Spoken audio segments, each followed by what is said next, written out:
My name is Ethan. I was 28 years old when I boarded a train from Chicago to New York. A long ride of nearly 18 hours. I had a book with me, but the truth is, my heart was restless. Outside the window, endless fields and quiet towns kept passing by, the steady rhythm of the train echoing in my chest. I took a deep breath and tried to focus on the book in my hands. But before I could even read the first page, she appeared. She walked quietly down the aisle and sat across from me. A young woman with a soft blue scarf draped gently over her shoulders. Her face was calm, but her eyes carried a brightness that caught the light of the morning sun. Something about her filled the space with warmth, though she hadn't said a word. I stole one glance at her, then quickly turned back to my book, though my heart had already whispered to me, "She's different." For a while, silence filled the air between us. Only the rumble of the train and the soft murmur of other passengers around. She opened her bag, took out a bottle of water, and tried to twist the cap. It was tight, too tight, and she struggled, smiling faintly at her own attempt. I hesitated, but then leaned forward, my voice low, careful. "Do you want me to help with that?" She looked up, and for the first time, our eyes met. Her smile was shy, but kind, and her voice carried a melody as she said softly, "Thank you." She handed me the bottle, and with one turn, I opened it, passing it back to her. That moment, simple as it was, felt like the start of something larger. That was how we began. Her name was Emily. She was on her way to New York for her brother's wedding, while I was going to attend my friend's graduation. It amazed me how quickly words began to flow between us, as if we weren't strangers at all.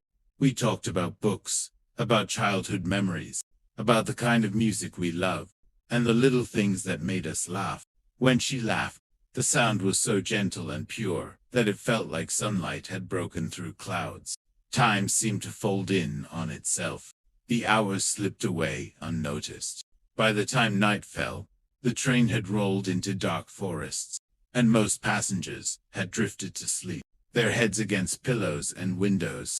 But Emily and I stayed awake, talking quietly, our voices blending with the rhythm of the train.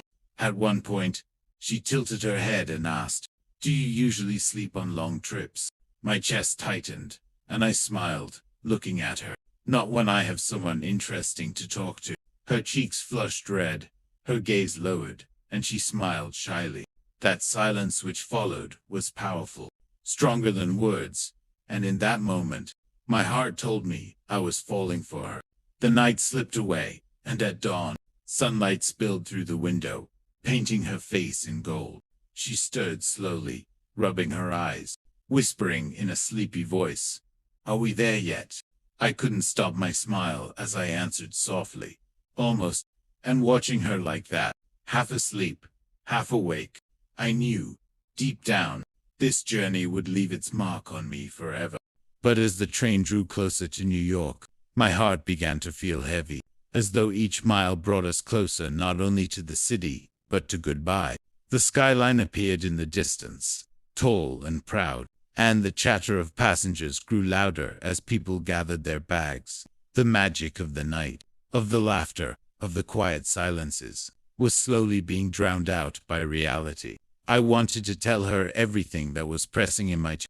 "I don't want this to end. Can I see you again?" But the words froze on my lips. The train slowed, finally stopping at Penn Station. She lifted her bag, adjusted her scarf, and turned to me one last time.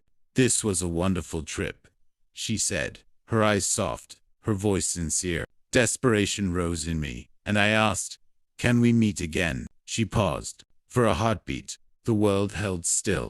Then she smiled faintly, almost sadly, and whispered, "Maybe, if it's meant to be." And just like that, she was gone, swallowed by the crowd.